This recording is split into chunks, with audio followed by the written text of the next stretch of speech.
Hey guys, I don't know. Is the mic working? 1, 2, 3, 4. 1, 2, 3, 4. Mm, I don't think it's working. Close. 1, 2, 3. 1, 2, 3, 4. System settings. Sound. 1, 2, 3, 4. Yeah, here it's working. 1, 2, 3, 4. I don't know. Well, guys, let me know if it. Well, actually, I think now it's working. Working. 1, 2, 3. 1, 1.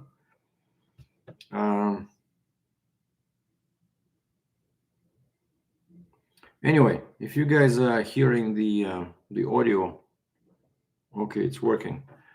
All right. Yeah, just wanted to do a live video to talk about my mom, who unfortunately passed away yesterday. You know, more kind of like a memory for myself. You know, when I have Alzheimer at 120 years old, and so I can go back and watch. But yeah, since we're still not talking with my brother, and last week he sent me a cryptic message. I was like, "What's going?" Well, I was sending them. When I got a bike, when I went on this, ride on Legacy Trail, and I said, "Hey, I bought a bike," and then I sent her a picture of me in the gym there, posing, and no response.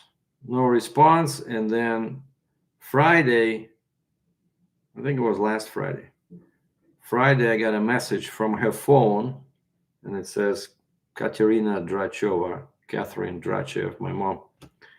So I assume it's my brother. It says, "Mom is on deathbed. She's not using the phone."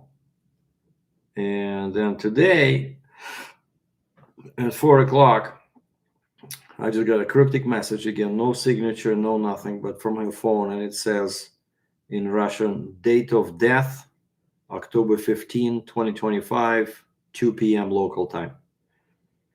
And I was thinking about this, like 2 p.m. Russian time, that's 5 in the morning for me. And for some reason, he waited from 5 in the morning my time till 3 p.m. today to tell me. Either he did not know, or he was kind of like arguing with himself. Shall I tell him? And so I asked him. I sent a message. I said, "Hey, she was just 2 months shy of 89, because her birthday was on December 2nd. Would have been on December 2nd." And I said, "Please drop me an address for the cemetery, because when the war is over, I can come over and bring some flowers." And then I also said, "Do you know the cause of death?" But like last year, she was fine. Well, not very fine, but she started having some brain issues.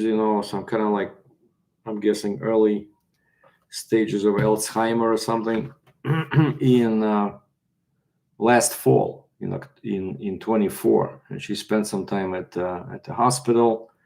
Basically, she was hearing voices.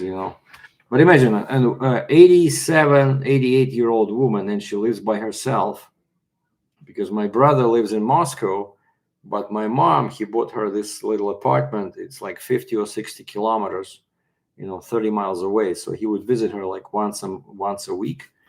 But my nephew, my brother's son, used to live with her, but he got sent to the war. I don't even know if he's alive or not. But so before, at least she had this, kid in there, and now she was all by herself. And I think it's not good for all the people just to spend so much time by themselves. But yeah, overall, like, she was pretty healthy. And like when I was leaving Canada, I remember we took a picture at the airport. This was 97. So she was born in 36. So she was 61. she looked like she was 45, you know. She was great. And then at 70, 80, and things started going downhill, I think around 85. But still, imagine 88, almost 89 years old. That's some pretty good genes, you know. So she had a minor stroke, like very small stroke. A few years ago, she fully recovered. And then she had some occasional heart troubles. They would take her to a hospital. She had some arrhythmia, you know, irregular heartbeat. And then one of her kidneys was not working. But which is interesting is that she was always pushing me, Sergey, how's your teeth? Go to the dentist. You know, she was always pushing me to go to the dentist. She was always taking super good care of her. She never smoked. And, you know, she would drink occasionally, like once a year, like, you know, birthday party or New Year, whatever. And she hated wine. She considered that to be goddess, you know, like basically like a virus. And she would always say, Sergey, if you want to have a drink, drink some vodka. And when people would pour her vodka, and here we're gonna raise a glass for my mom. I didn't want to drink today, but then I got this news. So when people would drink her, pour her vodka, she would be like, "Stop, stop, stop, stop! That's it," you know. And she would drink that. She would sit with that for like 2 hours. I kid you not. So she never drank. Pretty much, she never smoked. She always took good care of her. And yet, when I think she was like 80, she lost pretty much all of her teeth. And she was complaining that she could not taste food anymore. And then she was having all these issues. But anyway, so I don't know if this topic would be of interest, but you know, somebody spent 88 years on this planet. You know, I think they left a trace. And so I just wanted to mention, again, more for myself, but here's to mom. Here's to mom. As we say in Russian, пусть земля и будет пухом. So sleep in peace, or rest in peace.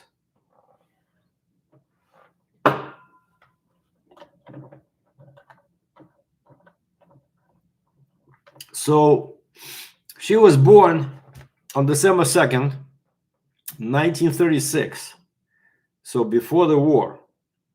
So when the war ended in 1945, so she was only 9 years old. And so there was shortages of food. And so that affected her entire life. I remember, you know, whenever we would have some food on the table, she was very strict about bread. And that all the bread that was put out on the table had to be finished.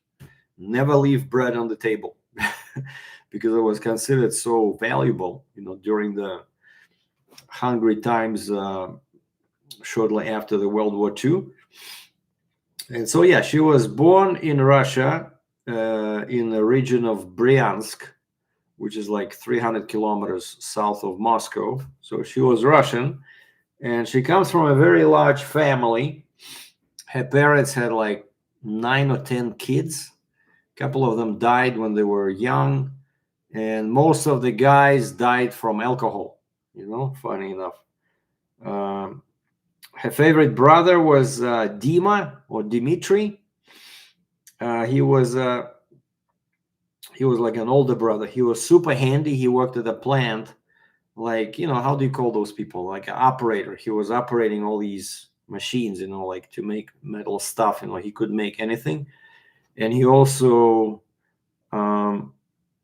played accordion, and he had a motorcycle. Like he was a big motorcycle fan. So whenever we had some get together with all the siblings and, you know, relatives, some, you know, some kind of birthday party or some, I don't know, New Year Eve, and we would be together, this guy Dima, Uncle Dima, would play the accordion and all the women would sing.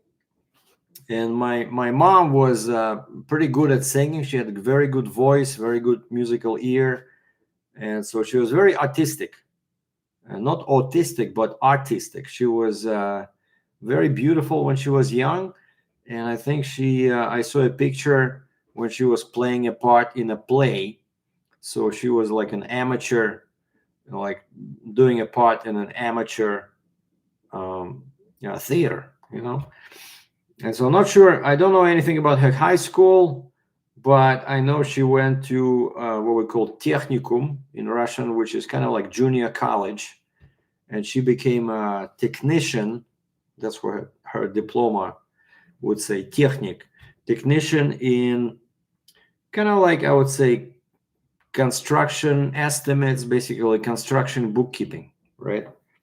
But the majority of her life, she worked at a military plant in Ukraine, where we moved after, Hungary, where I was born. And so she was basically doing estimates, accounting, kind of like stuff like that. But one thing I remember is that she was very fond of walking, because she would walk in the morning to her job, which was like, very close, maybe like 1.5 kilometers away. And then she had 1 hour for lunch. She would walk back to feed all of us guys, like her husband, me, and my brother when he appeared. And then she would walk back. And then at 5 o'clock, when her shift was over, I would meet her at the gate, and we would walk back. So she would do like 4 kilometers, I think, 4 or 5 kilometers, like 3 miles a day. And then when I was like 9 or 10, and my friend got a German accordion, and so I complained to my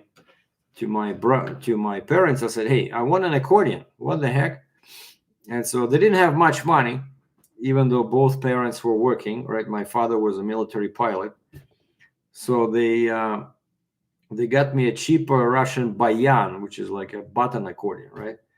And I didn't like that one, so I only did 1 year at the community center, taking these lessons 2-3 times a week. But what I do remember, what I'm thankful for, is imagine this woman, she walks to and from work all the time, and now her son got this huge accordion. It was like an adult size, right? And the community center was about 1 kilometer away. Like, you have to walk like 10 minutes. And because I was like 9 years old, it was too heavy for me. So she would she would carry the damn thing to the community center, then walk back home. Then my lesson, I think, was like 45 minutes long. Then she would walk back, pick me up, grab the accordion, and carry it home. And of course, we lived in a 4-story government-owned apartment building, like a walk-up. There's no elevator. And so she would drag that accordion up and down.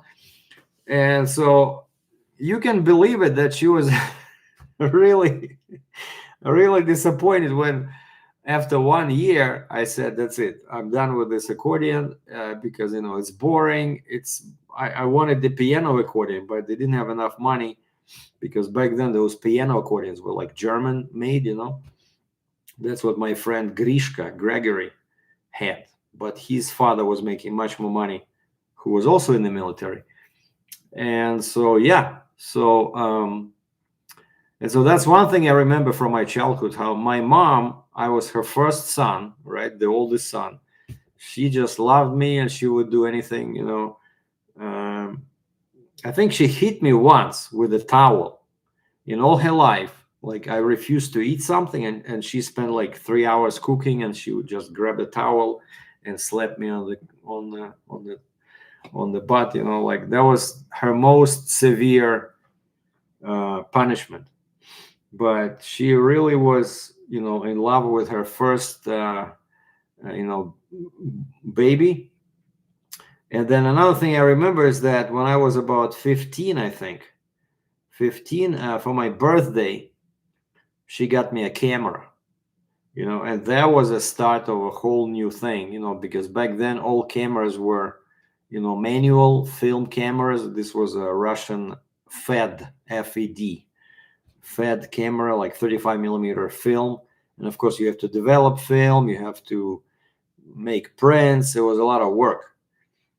We only had one bathroom where you can make this, and quite often, I'll be there and with windows covered, and somebody would, knock on the door. "Sergey, come on, I cannot hold it any longer." because the bathroom was my laboratory, right, where I would make prints, and I cannot let them in unless the thing is already developed. So anyway, so yeah, my mom was a big help with music, with photography, but then after that, I don't think she ever supported my decisions. Like, she always saw me as a engineer, because she was a technician, and the next step, if she would have taken, let's say, 2 more years in college, she would become an engineer, let's say construction engineer. And because she did not do that, she always wanted to see me in that, like her vision was a suit, white shirt with a tie, and a briefcase. That she didn't care what I like. She wanted me to be that, an engineer in a suit and a tie. And so when I decided to become to go to this university to study English, she said, no, you will never pass, because there's all these blatny, all the rich people are sending her kids to this, English language department. So she never believed in that. And then I went to the army. She was not happy about that. And then I became a realtor in Moscow. And then she was mostly upset when I decided to move to Canada. But she was a big believer in fortune telling. So she would go spend some money, a couple of times a month. She would go and find a fortune teller in our area. And she later told me that when I said, okay, I'm moving to Canada, I already have the ticket. She said, she was very upset, but she said, well, I knew that this would happen because a fortune teller told me that you will go far, far away, possibly in another country. And until she died, she always thought that Canada stole her son. Like, how can one country steal somebody, right? So I said it was my decision, but she never understood that. So she only spoke Russian. She would never. I tried to invite them over here, but she was already old. She would not be happy during this long flight. And I tried to invite my brother. He was never interested in Canada. But then, yeah, one more thing happened that I'm grateful for is basically, I think because of my mom, I have 2 legs. Because what happened is that when I joined the army, and I had a very serious accident when I was jumping from like an elevated platform where we were washing a Jeep for the commander of our unit. And it was all wet. It was like a metal platform, like raised where the car sits, like platform like this, right? But horizontal. And the car was sitting on top of it, right? And each platform was like maybe a couple of feet wide. And so for some reason I had to jump from one to the other. And my pushing leg slipped. And so instead of landing on top of that other platform, I landed with my leg right into that metal. It was a sharp corner. And so there was a hole like this in my boot.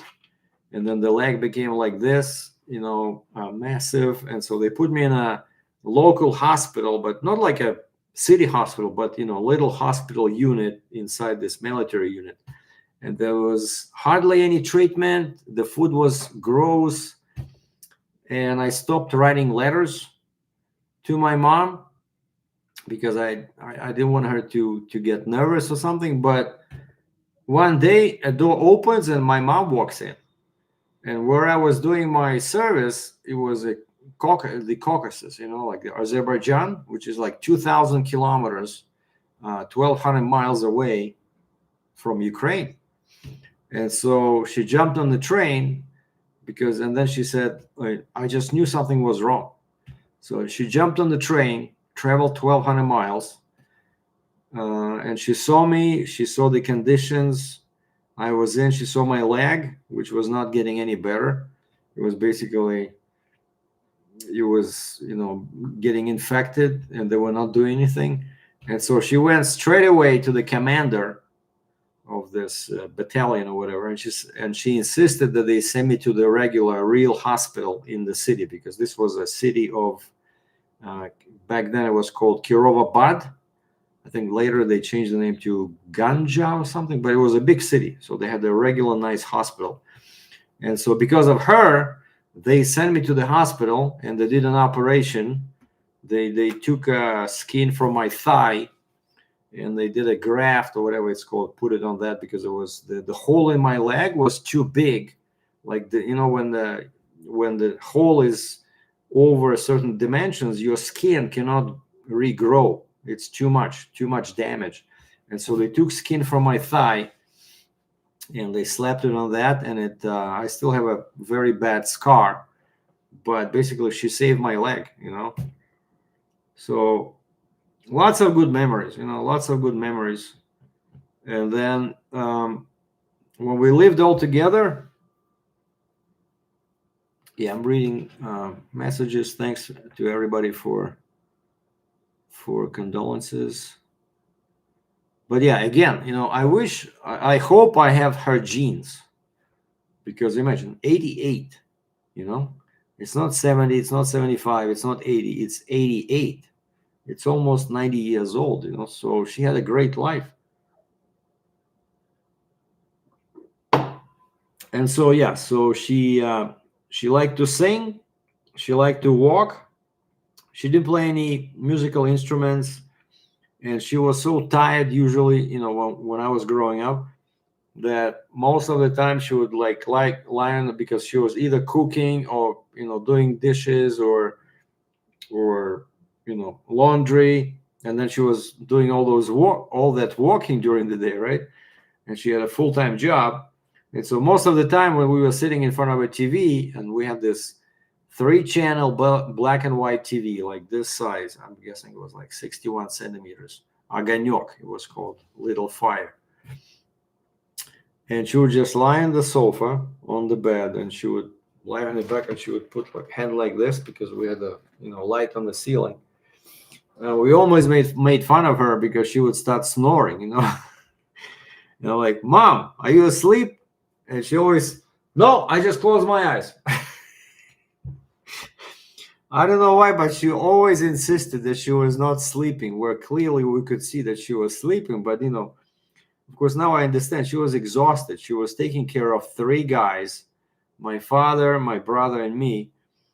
And, she was always cooking, baking, doing laundry. And honestly, I don't remember her with books, even though we had a full case of books that I often read. And I remember that my father would have something, on his table where he had his chair, like we had our own designated spots, in front of a TV. So he would have some book, and I remember he had like a journal. He would make some notes, especially about the weather. He was kind of like a writer, and I have that because I did some writing, right? I wrote some stories for some magazines in Toronto, like some Russian magazines, I wrote a couple of books, I have an audio book, right? So I think I'm taking after my father, but then my mother is because her love of music. She knew all these Russian folk songs, and they would always sing. And this Uncle Dimitri would play his accordion, and all the women would sing, all these famous, Russian songs. By the way, this Dimitri guy, even though he was a great kind of like mechanic, right? Like I mentioned, right? Great with his hands. And I mentioned that most of my mother's brothers died from alcohol, right? But what's interesting is that Dimitri did not die because he was a drunk. He died because somebody stole his beloved motorcycle. It's kind of like an irony in this, And so he didn't have much money. So instead of going to a liquor store and buying regular vodka, he went to a market, like a farmer's market, and he bought some cheap homemade vodka. And it turns out it was poison. It was probably, some super bad alcohol, like the one they use in car's cooling system, and so he got poisoned, and he died from basically bad alcohol poisoning. So that's the moral of the story: never buy homemade vodka, especially when your motorcycle is stolen. But my other uncle, I remember him, Afanasy in Russian. He was always like mellow, always drunk. He was like, I don't know, 30, 40 years old. I think he had a stroke because he was always drinking way too much. And what else? I was trying to think, but yeah, their family was super interesting. And her dad, my grandfather, Grigori, I remember him when I was a kid. Well, like vaguely, but I remember that he had a big white beard, and I would sit in his lap and I would tug at his beard. And the funny story with this guy is that he was like 72 or 75, and he was in bad health, and they took him to a hospital, and then they discovered him naked on the bed. So basically, this guy decided when he felt he was dying, he took off all his clothes, kind of like to make the job simpler for the nurses, and he just laid down, I guess, under the sheet, totally naked, and died. And her mother, my grandmother on her side, she died also young, probably. I think she was like 62, 65, but only because she was climbing a ladder, and my mom blamed her father for this. So Gregory, my mom would ask her husband Gregory to fix that ladder. Like one of the steps, was loose, and he said, it's okay. And basically, she fell down, like one of those things, fell through. She fell down and she injured her, I forgot, kidneys or something. Like she had a bad fall, and so because of that, she died young. And so my mom always blamed her father for this. But all in all, on her side of the family, they really have good genes. Like I said, her family was quite big, right? So she had a lot of brothers, and one of her sisters was my favorite aunt. Her name was Anya, and Anne. And that one lived, I think she died when she was 91. She was the oldest daughter, so she was older than my mom. And so she died when she was 91. And what's interesting is that her last 5 years she spent in the bed because she broke her thigh, and you know how old people, they don't get enough calcium, so basically bones never regrow. And so she spent 5 years in bed. Of course, I'm pretty sure she was like probably overweight, and she still lived till 91. And so my dad died from a heart attack at 57, but he was a super heavy smoker, super heavy drinker. He was overweight. And so I'm still glad that my mom, survived, for 30 more years, right? So that guy died in 92, and she died in 25, right? What is that? 8 plus 25, so 33 years. So I think she did good, like we cannot live forever, unfortunately, right? The drug has not been yet invented, and that's basically my idea. I don't want to live forever. I only want to live long enough till they create a live forever drug. That's all you need. It's kind of like when a bear is chasing you, you only have to be faster than the guy next to you, right? So yeah, death is a funny thing, but yeah. So mom had a great life, and and I forgot to mention, the big thing. So she was an actress, amateur actress, and she went to this construction junior college, and she lived in a small city. She always hated when we said village. She said, "No, I did not grow up in a village. It was a city. Пегате, поселок городского типа." She would always insist that it was not, a farm place. And so then, how she met my dad, they met at the dance, right? They met at a dance, and of course, he was a dashing young military pilot. I don't know if he was wearing a uniform or not, but they fell in love. They got married, and one of his first assignments, he got sent to Hungary, because back then, Hungary was kind of like in support of communist Russia, right? And so they allowed Russian troops to be stationed there. And so pilots were sent for like, I think, 7 years. And that was considered to be a super great gig because they were getting double pay. Like while they were in Hungary, they were getting paid in local currency, while the same amount in rubles was deposited in the bank back in Russia, And so everybody was craving to get this kind of like a, mission. And so that's how, I was born in Budapest, Hungary, because my mom got pregnant with me when they were in Hungary. And even my passport says place of birth, Budapest, right?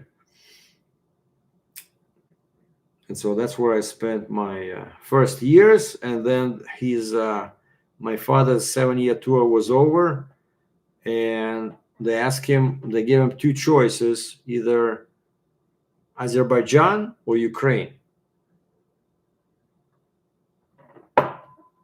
And the place in Azerbaijan was a very small town in the middle of nowhere, like in the middle of a desert.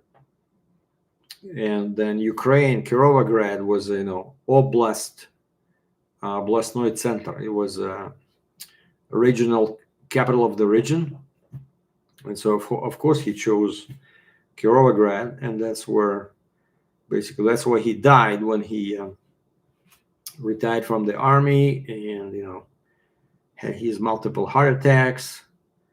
And then when I left for Moscow in 92 and settled down there, my brother reached out, said, "Can you help me, move over as well, because there's nothing here. There's no jobs. The economy is pretty bad." This was right after the Soviet Union fell apart.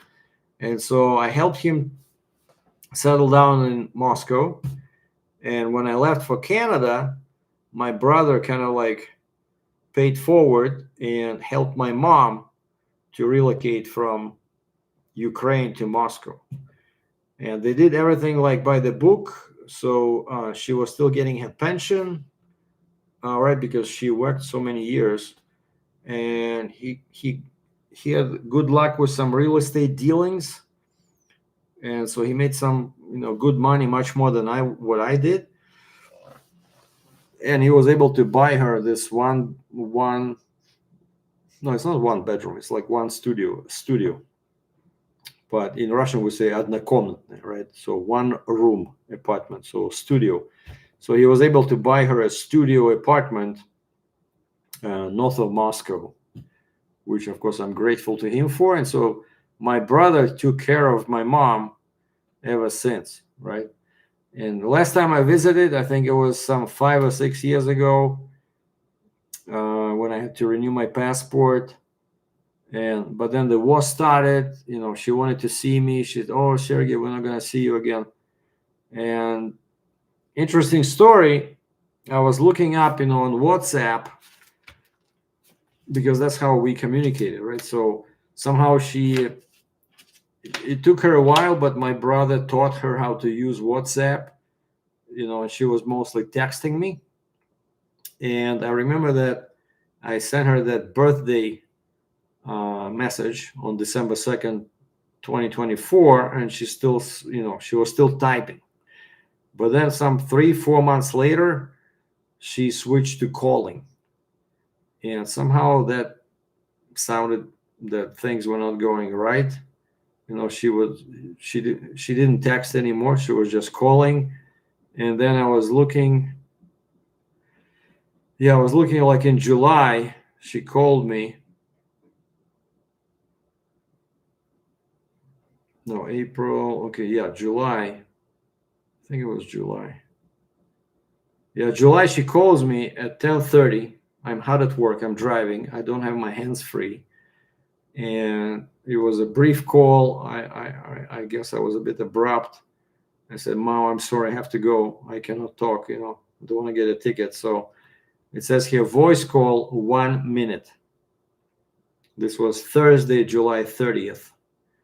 And then Monday, August 11th, it shows a missed voice call at 2:51 a.m. So I think that's when things started going wrong, because normally she knows what the time difference is. So she tried to call me at 3 a.m. my time. And, I always put my phone on airplane mode when I'm asleep. And then September 27th, I sent her a message. Hey, how are things? No response. September 28th, I sent her my picture in the gym. Nothing. September 30th, I sent her also another message. And then finally Friday, again, I'm not sure what date it was, but it says, Mom is on the deathbed. She's not using the phone. And then the last message today says, date of death, October 15, 2025, 2 p.m. local time. Well, I hope he at least tells me, what cemetery she's on, but I know the town where she lived, so I can probably, once the war is over, I really want to go, and I can probably go to the local, authorities and find out where she was buried, because I know her name and her date of death and her date of birth.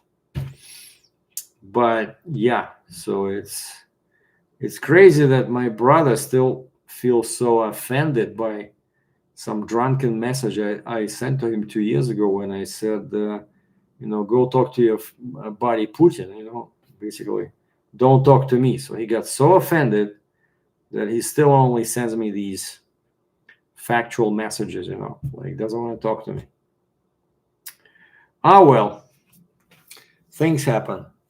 But anyway, yeah, so that was my mom's life from 1936 until 2025.